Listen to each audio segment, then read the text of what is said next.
नमो नमः। भवतां सर्वेषां स्वागतम। विद्यार्थियों, आप सभी का बहुत बहुत स्वागत है संस्कृत कक्षा में।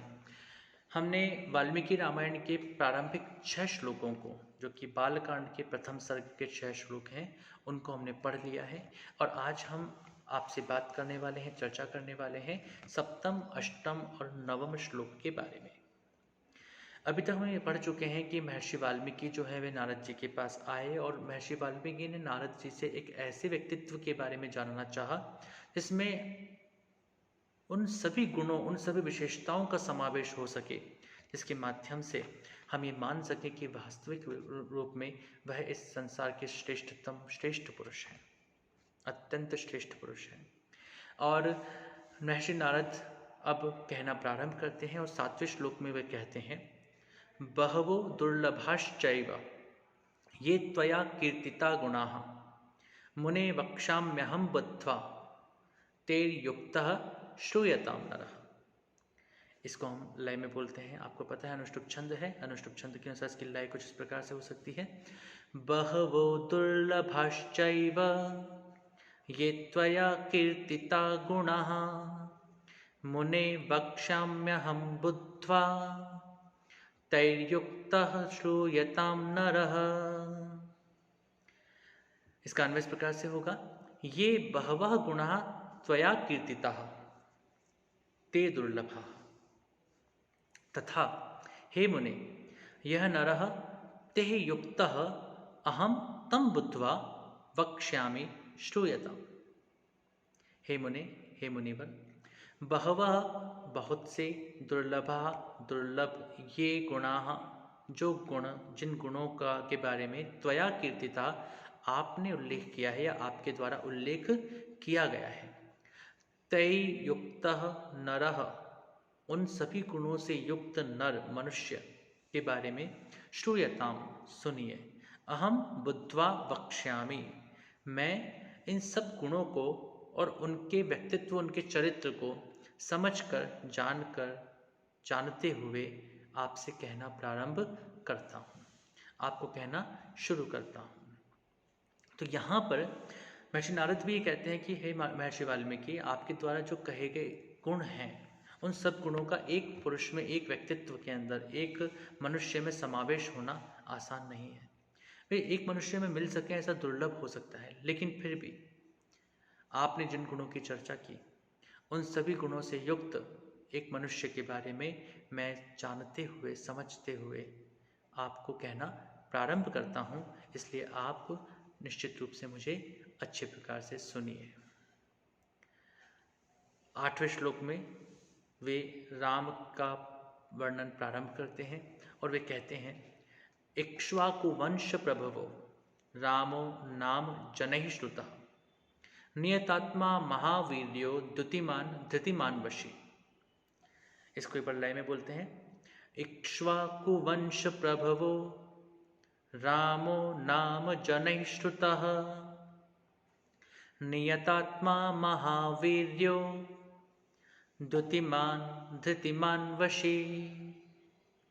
देवर्षि नारद जी महर्षि वाल्मीकि द्वारा पूछे जाने पर विचार करके गुणवान पुरुष के बारे में यहाँ से वर्णन करना प्रारंभ करते हैं और वे कहते हैं, इसका अन्वय करेंगे सबसे पहले, इक्ष्वाकु वंश प्रभवः रामः नाम जनैः श्रुतः यह नियतात्मा महावीर्यः द्युतिमान धृतिमान वशी वर्तते।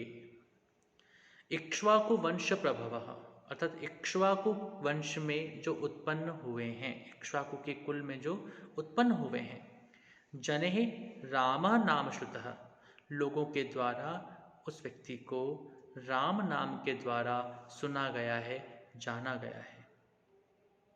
नियत आत्मा, अब वे किस प्रकार से हैं? जो नियत आत्मा, नियत आत्म वाले हैं, अर्थात अपने अंतःकरण को वश में करने वाले हैं, अर्थात जिन्होंने अपने अंतःकरण को संयमित कर लिया है, नियत कर लिया है, नियमित कर लिया है। महावीर्य, उनके बल के समान, उनके पौरुष के समान, उनके शक्ति के समान किसी की भी शक्ति नहीं है, अर्थात वह महावीर्य हैं, अर्थात महाबलशाली हैं। द्युतिमान, वे द्युतिमान हैं, कांतिमान हैं, अत्यधिक श्रेष्ठ ओजस्वी गुणों से युक्त हैं। धृतिमान, वे धैर्यशील हैं, धैर्य से संपन्न हैं। उनकी धीरता के सामने सभी मनुष्य एक प्रकार से देखा जाए तो उनको अपना आदर्श मानते हैं। और वशी, वे अपने इंद्रियों को वश में करने वाले हैं, जितेंद्रिय हैं। तो यहाँ पर आकर के महर्षि नारद ने राम का नाम लिया और राम के बारे में यह बताया कि इक्ष्वाकु वंश में उत्पन्न एक व्यक्ति हैं जिनका नाम है राम। वे राम जिनको कि नियतात्मा अर्थात संयमित अंतःकरण वाले, महावीर्य अर्थात महान बलशाली, द्युतिमान अर्थात द्युति अर्थात कांति से युक्त, धृतिमान धैर्य से युक्त और वशी इंद्रियों को वश में करने वाले मानते हैं। तो इस प्रकार से हम देखते हैं कि यहाँ पर आते आते राम के बारे में वर्णन प्रारंभ किया महर्षि नारद ने। और महर्षि नारद निश्चित रूप से राम का वर्णन इसलिए कर रहे हैं क्योंकि वे मानते हैं, वे जानते हैं कि राम में वे समस्त गुण विद्यमान है, जिन गुण और विशेषताओं की चर्चा महर्षि वाल्मीकि ने अपने उत्कंठा में, अपने कौतूहल में की है। इसके पश्चात जो नवा श्लोक आता है, उस नवे श्लोक में महर्षि नारद कहते हैं, बुद्धिमान नीतिमान वाग्मी श्रीमान शत्रु निबर्हणः विपुलांशो महाबाहु कंबुग्रीवो महाहनु। देवर्षि नारद जी महर्षि वाल्मीकि के समक्ष राम के उदात्त गुणानुकीर्तन करते हुए कहते हैं, बुद्धिमान नीतिमान वाग्मी श्रीमान शत्रु निबर्हणः विपुलांशो महाबाहु कंबुग्रीवो महाहनुः। इसका अन्वय करते हैं, बुद्धिमान नीतिमान वाग्मी श्रीमान शत्रु निबर्हणः विपुलांशः महाबाहुः कंबुग्रीवः महाहनु। वे किस प्रकार के हैं? तो वे कहते हैं कि बुद्धिमान जो राम है वे बुद्धिमान अर्थात बुद्धिमान है, बुद्धि से युक्त है। नीतिमान नीति के जानकार हैं, नीति को जानने वाले हैं, नीतिज्ञ हैं। नैतिक गुणों और नीति के पालन में वे सर्वदा अग्रसर हैं। वाग्मी, उनका जो वाचन कौशल है, उनका जो वाक कौशल है वो बहुत ही विशिष्ट है, अर्थात वे बहुत अच्छे वक्ता हैं, सुवक्ता हैं। श्रीमान, श्री से युक्त है। श्री का तात्पर्य यहाँ पर लक्ष्मी से करें तो सीता से युक्त है, और श्री का तात्पर्य यहाँ पर शोभा से करें तो अत्यंत शोभा संपन्न है। शत्रु निबर्हणः, शत्रु के निबर्हण करता है अर्थात शत्रु के संहारक हैं। उनके सामने कोई भी दुश्मन, कोई भी शत्रु उनके सामने टिक नहीं सकता, अर्थात वे शत्रुओं के महान संहारक हैं। विपुल अंशः, विपुल अंशः, अंश कहते हैं कंधे को, विपुल अर्थात कहते हैं बड़े चौड़े, तो विशाल कंधों वाले हैं, चौड़े कंधे वाले हैं। महाबाहु, महान बाहु वाले हैं अर्थात पुष्ट भुजाओं वाले हैं। कंबुग्रीवः, कंबु कहते हैं शंख को और ग्रीवः कहते हैं गर्दन को, तो कंबु अर्थात शंख के समान ग्रीवा वाले हैं।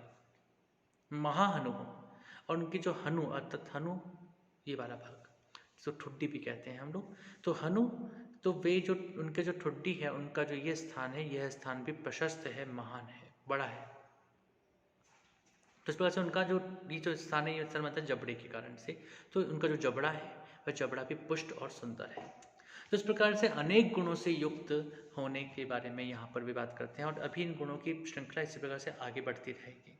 तो यहाँ पर नवे श्लोक में हम देखते हैं कि वाल्मीकि ने जब प्रश्न किए तो नारद ने जब उत्तर दिए, उत्तरों के अंदर श्री राम की प्रशंसा करते हुए उन्होंने कहा कि श्री राम की बुद्धि बहुत प्रशंसनीय है, वे नीति और मर्यादा का पालन करने वाले हैं, उनकी वाणी अत्यंत प्रशस्त है। वे बोलते हैं तो ऐसा लगता है कि उनके जो वक्तव्य हैं वे वक्तव्य हम लगातार सुनते रह जाएं। उनकी शोभा के बराबर किसी की शोभा नहीं है, उनके सामने कोई शत्रु टिक नहीं सकता। उनके शरीरावयव भी बहुत सुंदर हैं, उनके कंधे विशाल हैं, आयत हैं, उनकी भुजाएं पुष्ट और गोल हैं, गर्दन शंख की तरह से 3 रेखाओं से संपन्न है, और जबड़ा पुष्ट और सुंदर है। तो इस प्रकार से हम देखते हैं कि नारद जी ने अपने राम के बारे में जो वक्तव्य प्रारंभ किया है उसके अंदर वे उन सभी गुणों का धीमे धीमे समावेश कर रहे हैं जो कि एक महान व्यक्तित्व के अंदर होते हैं। और राम जैसे व्यक्तित्व का तो हम जब अपने समाज में बात करते हैं, अपने राष्ट्र में बात करते हैं या संपूर्ण विश्व के बारे में बात करते हैं, तो राम के चरित्र के सामने तो हम किसी भी व्यक्ति के चरित्र को उस कसौटी पर कसा हुआ नहीं मानते हैं। यदि हम एक आदर्श व्यक्तित्व के बारे में चिंतन करते हैं तो राम का व्यक्तित्व हमें हर दृष्टिकोण से आदर्श प्रतीत होता है। और इसी आदर्श दृष्टिकोण को, इसे आदर्श व्यक्तित्व को यहाँ पर बताने का प्रयास किया जा रहा है। तो आज हमने 7वें, 8वें और 9वें श्लोक का अध्ययन किया। आप इसको अच्छे से पढ़ते रहें, समझते रहें और किसी भी प्रकार की समस्या के लिए निश्चित रूप से हमसे बात करें। आपका बहुत बहुत धन्यवाद विद्यार्थियों। नमो नमः। शुभम भवतु। पुनर्मिलामः।